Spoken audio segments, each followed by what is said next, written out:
नमस्कार, आप exam tour देख रहे हैं। देश के सबसे चर्चित और सबसे अधिक सिलेक्शन दिलवाने वाले पीडब्ल्यू का टीम मेरे साथ है और सुमित सर हैं। सर से कई सारे सवाल होंगे, लेकिन सबसे हॉट टॉपिक यदि आप देखिएगा तो बीपीएससी री एग्जाम पर भी है। और दूसरा टॉपिक ये है कि बिहार सबसे अधिक यूपीएससी में सिलेक्शन दिया, बिहार के बच्चे सबसे अधिक टॉप किए।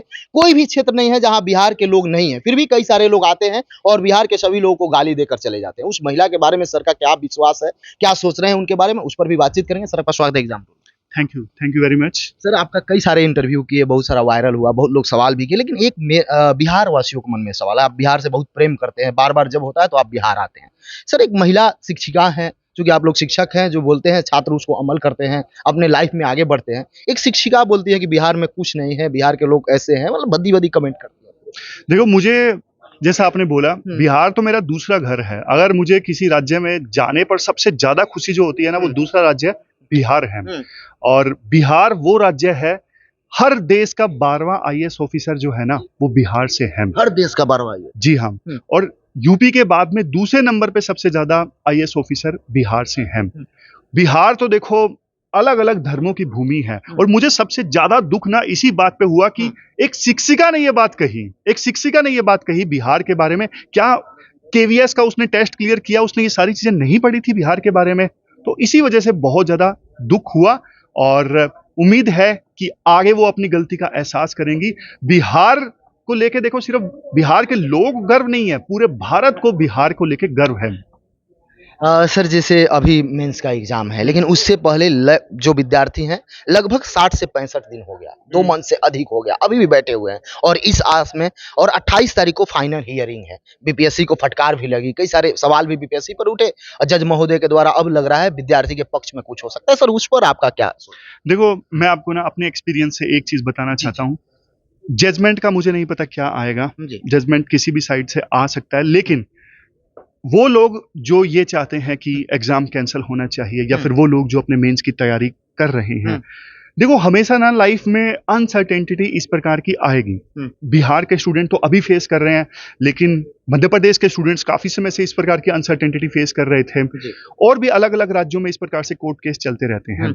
आपको क्या करना है? आपको आपके बस में जो है ना वो करना है। जैसे जो बच्चे इस बार अभी मेंस लिखने वाले हैं, उनको देखो फिलहाल इस प्रकार जो जजमेंट में जज ने कुछ कमेंट्स किए उस प्रकार से थोड़ा दूर रहना चाहिए। जिनको लगता है कि नहीं एग्जाम दोबारा से होना चाहिए, उनको भी देखो अपनी तैयारी अपनी तरफ से दुरुस्त रहनी चाहिए। मेरा कहने का मतलब ये है, खाली मत बैठो, आपके बस में जो है वो जरूर करो। खाली बैठने से देखो सिर्फ यही होता है कि आप अपना टाइम वेस्ट करते हैं, कहने को तैयारी कर रहे हैं, लेकिन ये टाइम जो है बहुमूल्य टाइम वापस नहीं आएगा। सर ये सब केस के प्रोसेस के या आंदोलन के चलते बहुत सारे विद्यार्थी थोड़ा सा पद से भ्रमित हो गए, लेकिन क्या 5 की पॉइंट दीजिएगा जिनका प्रीलिम्स हो चुका है, मेंस की तैयारी में लगे हुए हैं, 5 की पॉइंट क्या होगा जिनकी सफलता मिल जाए? 5 की पॉइंट जो बच्चे मेंस लिख रहे हैं उनके लिए। जी उनके लिए।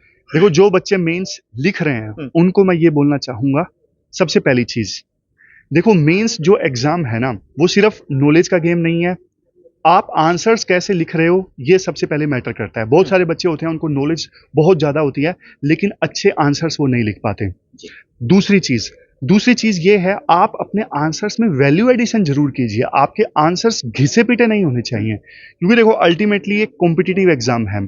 आप दूसरों से कितना बेहतर आंसर लिख पा रहे हो वो मैटर करता है। तो उसमें आप डेटा ऐड कीजिए, इंपॉर्टेंट कीवर्ड्स को आप अंडरलाइन कीजिए, ये सब काम आपको करने होंगे। तीसरा पॉइंट, आप लास्ट समय में जल्दी से चीजों को रिवाइज कर सको, उसके लिए आपके पास में ना छोटे नोट्स पहले से तैयार होने चाहिए। चौथा पॉइंट, टाइम मैनेज अच्छे से करिएगा, क्योंकि बहुत सारे स्टूडेंट्स आके बोलते हैं कि सर आता था पेपर छूट गया। तो आप टाइम को अच्छे से मैनेज करिएगा। और पांचवा पॉइंट, एग्जाम से पहले कुछ टेस्ट उसी पीरियड में, जैसे आप वहां पे बीपीएससी में लिखोगे, वो एग्जाम आप यहाँ पे पहले से मॉक जरूर लिखिएगा और अपनी गलतियों से सीखिएगा। सर 69 के टॉपर आपने दिया, क्या कुछ टॉपर को अलग सिखाया, क्या कुछ उन्होंने अलग किया? आप चूंकि आंसर देखते थे, वो लिखते थे, आप चेक करते थे, सब विद्यार्थी से उनका क्या कुछ अलग था? थोड़ा सा उसको डिकोड कर दे। देखो, टॉपर ऐसा नहीं है कि टॉपर जमीन से निकलते हैं या फिर आसमान से बरसते हैं, नहीं। टॉपर देखो आम स्टूडेंट से ही निकलते हैं। बात यह है, टॉपर के जो प्रयास है ना वो एक्स्ट्रा ऑर्डिनरी होते हैं। टॉपर कंसिस्टेंट होता है, टॉपर डिसिप्लिन्ड होता है, लेकिन कई बार ज्यादातर स्टूडेंट्स में ये क्वालिटी नहीं होती है। सर जैसे हमेशा से आपने जो भी विद्यार्थी हैं यूपीएससी या बीपीएससी की तैयारी करते हैं उनके लिए अच्छा कदम उठाते हैं। कई सारे विद्यार्थी मैं भी देखा हूं, मैं भी आपको रेफर किया हूं, जिनके पास पैसा नहीं है उनको भी आप फ्री में पढ़ाते हैं। सर इस बार 71 के लिए और नेक्स्ट यूपीएससी के लिए क्या कुछ कर रहे हैं, थोड़ा सा उसको कर देते हैं। देखो पीडब्ल्यू ओनली आई के कोर्सेज हैं बहुत ज़्यादा अफोर्डेबल हैं। जो बच्चे नहीं अफोर्ड कर सकते उनके लिए स्कॉलरशिप टेस्ट भी है। अगर बच्चे प्री क्लियर कर लेते हैं तो उसके बाद उनको गाइडेंस के लिए अलग से इनिशिएटिव है। तो हर प्रकार की हेल्प के लिए पीडब्ल्यू ओनली आई हमेशा बच्चों के लिए तैयार है। सर अंतिम क्वेश्चन होगा, जो बार बार असफल हो जा रहा है, सुमित सर उनको क्या सजेस्ट करेंगे, उनके लिए क्या आपका संदेश होगा। देखो जो बार बार असफल हो जाते हैं उनको मैं एक बात ये बोलना चाहूंगा, आप एनालाइज जरूर कीजिए क्यों असफल हो रहे हो। अगर आप देखो बिना एनालिसिस के, बिना सेल्फ इवेल्युएशन के फिर से तैयारी स्टार्ट कर दोगे, बिना कुछ अपनी तैयारी में चेंज लाए, तो फिर देखो फिर कोई फायदा नहीं है। क्योंकि फिर से आपने तैयारी की स्ट्रेटेजी चेंज नहीं की, सोर्स चेंज नहीं किए, आप सेम हथियारों के साथ फिर से अटेम्प्ट लेने जा रहे हो तो और ये एक्सपेक्ट कर रहे हो कि इस बार सफलता मिलेगी, तो ये गलत है। आप जब भी फेल होते हो ना, आप सेल्फ इवेल्युएट कीजिए और जो फेलियर के रीजंस आप फाइंड आउट करने की कोशिश कीजिए और रीजंस को एड्रेस करके फिर से अटेम्प्ट लीजिए। न्यू कमर जो विद्यार्थी हैं, फर्स्ट अटेम्प्ट देने वाले हैं, आपसे बहुत उम्मीद है उनके लिए। न्यू कमर्स को देखो मैं ये बोलना चाहूंगा कि यूपीएससी में आने के बाद में एक बात मैं हमेशा बोलता हूं, आप देखो ये प्रोसेस आसान नहीं रहने वाली है और कंफर्टेबल तो बिल्कुल भी नहीं रहने वाली है। अगर आप अपना जी जान लगाने के लिए तैयार हो, अपना बेस्ट देने के लिए तैयार हो, तो आप तैयारी ज्वाइन कीजिए। और शुरुआत में थोड़े बहुत चैलेंजेस तो देखो आएंगे, लेकिन उन चैलेंजेस से घबराना नहीं है, लास्ट तक अपना बेस्ट देना है और एवरेज स्टूडेंट ही इस एग्जाम को क्लियर करता है, बस आपको कंसिस्टेंट रहना है। बहुत बहुत धन्यवाद। Thank you.